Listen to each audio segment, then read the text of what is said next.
Bonjour à tous, j'espère que vous avez passé de bonnes vacances et que vous êtes en pleine forme, parce que la rentrée va être intense avec tous les projets qui s'annoncent.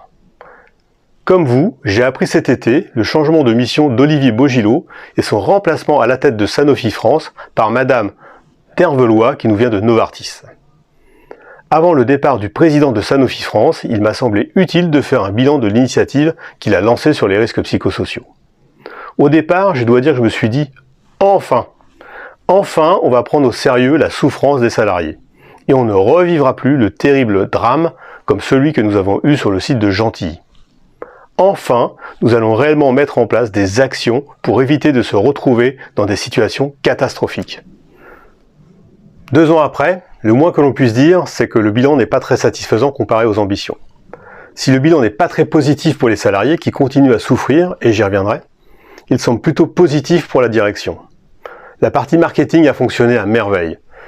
Publicité sur les réseaux sociaux, communication en interne, on veut même se servir de certains indicateurs pour montrer au monde entier combien Sanofi prend soin de ses salariés en France. La lutte contre les risques psychosociaux contribue à améliorer la qualité de vie au travail. Et la QVT est un enjeu important pour un groupe comme Sanofi. La RSE et la QVT sont des critères qui ont un impact direct sur la cotation en bourse des entreprises. Maintenant, parlons du résultat sur le terrain.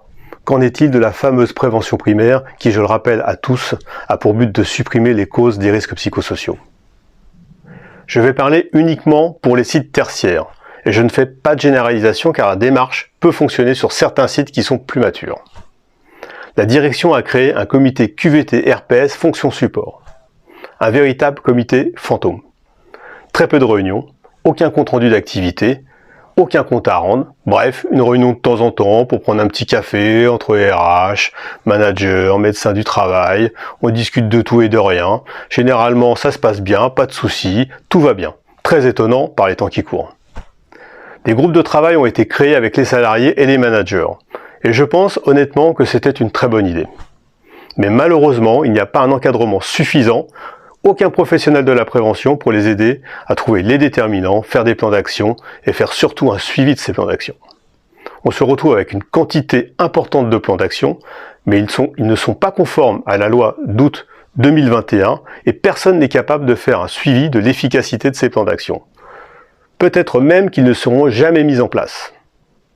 Au final, beaucoup de travail effectué pour rien ou si peu.